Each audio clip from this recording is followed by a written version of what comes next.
इनका reservation rules का जो वायलेशन हुआ था उसमें इनकी जो भर्ती है फंसी हुई है, इनको रोज़गार नहीं मिल रहा है।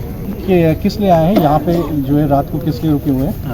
एक 2018 में उत्तर प्रदेश सरकार ने शिक्षकों की एक भर्ती निकाली थी 69,000 की, और उसमें एक आरक्षण का स्कैम किया था इस सरकार ने, और उस स्कैम को लेके हम लोग पिछले 1.5 साल इको गार्डन में बैठे रहे। विधानसभा चुनाव के पहले 5 जनवरी 2022 को मुख्यमंत्री जी से हम लोगों की वार्ता हुई, और मुख्यमंत्री जी ने माना कि इसमें आरक्षण स्कैम हुआ है, कुछ विसंगति हुई है। उन्होंने हम 6,800 अभ्यर्थियों की पिछड़े और दलितों की एक सूची जारी की। पिछले 1.5 सालों से लगभग 540 दिन से हमारा ये धरना यहाँ पे चल रहा है। कोई शासन हम लोगों से मिलने को, बात करने को नहीं तैयार है, क्योंकि चुनाव बीत गया तो सरकार हमारी सुध नहीं ले रही है।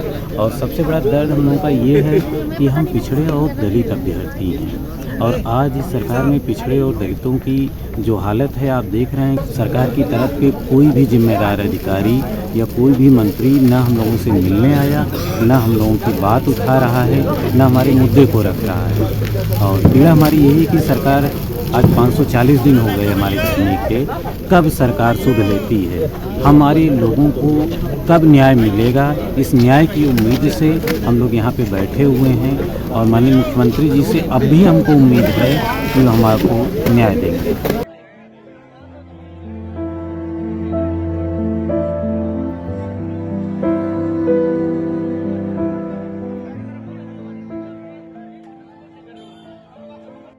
हमारी नियुक्ति पत्रिका आगे प्रोसेस करने के, लेकिन हम लोग जब वहाँ पहुँचते हैं तो वहाँ तो पहले से ही बैरिकेडिंग पुलिस वगैरह बहुत ज़्यादा तैनात होती है, हम लोगों को अंदर आने नहीं दिया जाता। फिर हम लोग कैसे ना करके उनके आवास के सामने पहुँचते हैं, पहुँचने के बाद थोड़ा सा धरना वरना देते, उसके बाद पुलिस वाले वो कहते हैं वहाँ के पीओ कि अभी आप लोगों को मिलवाया जा रहा है मंत्री जी से।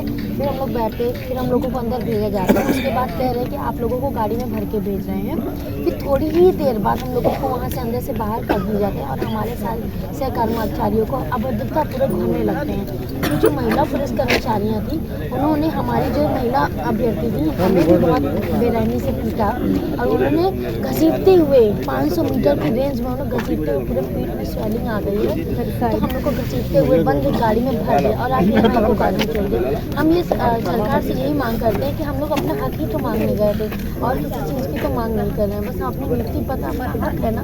अब अगर हम अपने विभाग के ही मंत्री से नहीं मिलेंगे तो जाके किससे मिलेंगे। बस हमारी एक ही मांग है ना कि हमारा नियुक्ति पत्रिका मार्ग प्रोसेस है। बस हमें यही कहना है जिससे हमें जल्द से जल्द, जब तक हम नियुक्ति पत्र नहीं प्रदान कर देंगे, हम लोगों का यहाँ पे अनवरत धरना चालू रहेगा। हम यहाँ से नियुक्ति पत्र लेके जाएंगे या फिर दाह संस्कार यही कर देंगे अपना। बस हम लोग घर से यही प्रण लेके निकलेंगे।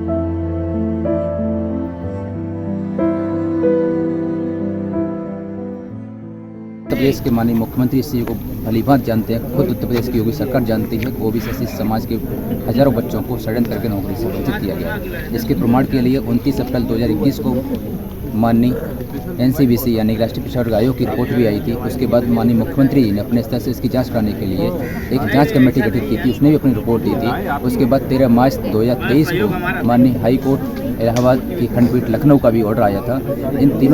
ये तीनों एक ऐसे साक्ष्य हैं, इनके माध्यम से स्पष्ट होता है कि इस भर्ती में व्यापक लेवल का चोट लग गया। उसके बावजूद भी ओबीसी समाज के छात्रों को न्याय नहीं दिया जाता। इसका सबसे बड़ा कारण यह है कि इस भर्ती में जानबूझ के षड्यंत्र किया गया। माननीय विदेश शिक्षा मंत्री संदीप सिंह के आवास पर गए थे, वहाँ पर हम लोगों के साथ मारपीट की गई।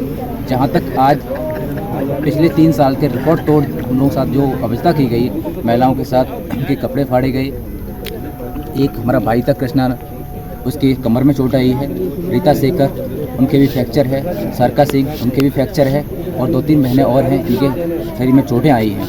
एक बहन हमारी, क्या नाम उनका, रमा दीदी, जो प्रेग्नेंट थी, उनके पेट में एक जाति विशेष के पुलिस ऑफिसर द्वारा, महिला ऑफिसर द्वारा जानबूझ के लात मारी गई, जिससे उनकी स्थिति आज अभी भी नाजुक है। ये स्थिति हम लोगों के साथ इसलिए हो रही है, उत्तर प्रदेश के मुख्यमंत्री सवर्ण समाज से आते हैं, सवर्णों की सरकार है, हम लोग दलित समाज से आते हैं। हम लोग अगर वैसे रूप से देखा जाए, आज हम लोगों ने पहली बार 2 साल बाद इस धरने का आगाज किया है। ऐसा नहीं कि हम 2 साल से धरना कर रहे हैं, लेकिन अब हम 17 तारीख से, यानी आज से इस विशाल धरने का पुनः आगाज कर रहे हैं। तब तक इस धरने का आगाज चलता रहेगा, ये महाधरना चलता रहेगा जब तक हम लोगों को नियुक्ति पत्र नहीं मिल जाता। सरकार जिस तरीके से हम लोगों को उत्पीड़न कर रही है, हम उसका विरोध करते हैं और इस सरकार से मांग करते हैं, सरकार हम ओबीसी समाज के लोगों को समृद्ध न्याय दे।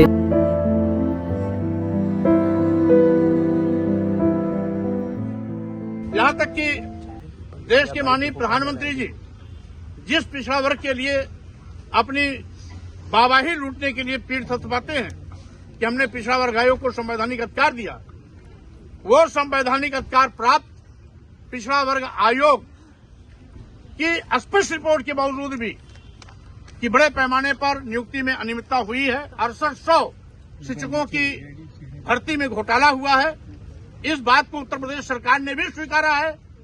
पिछड़ा वर्ग आयोग ने अपनी रिपोर्ट में भी दी है। माननीय उच्च न्यायालय ने उसके आधार पर सरकार को निर्देश भी दिया है। एफिडेविट देने के बावजूद भी उत्तर प्रदेश सरकार अपनी बातों से मुकर रही है। आरक्षण को खत्म करने का इनका एक नंगा नाच और खुला खेल बाहर दिखाई पड़ा है। पिछड़े, अनुसूचित जात, अनुसूचित जनजात सबके आरक्षण पर डकैती डाली जा रही है और मनमाने तरीके से सामान्य वर्ग के लोगों को उनके पदों के सापेक्ष तैनाती दी जा रही है, जो बहुत ही निंदनीय है। मैं इसकी भर्त्सना करता हूं। तो धरना स्थल पर बैठे हुए 69,000 शिक्षकों की भर्ती की वो पीड़ित अभ्यर्थी हैं, जिनको अभी तक चयनित होने के बावजूद भी नियुक्ति पत्र नहीं दिया गया है, आज इन्हीं की समस्याओं को इस धरना स्थल पर रखूंगा। जब भी हम सरकार में आएंगे, प्राथमिकता के आधार पर इनकी तैनाती तो कराएंगे ही कराएंगे। ऐसे लोग जो इनके पदों पर,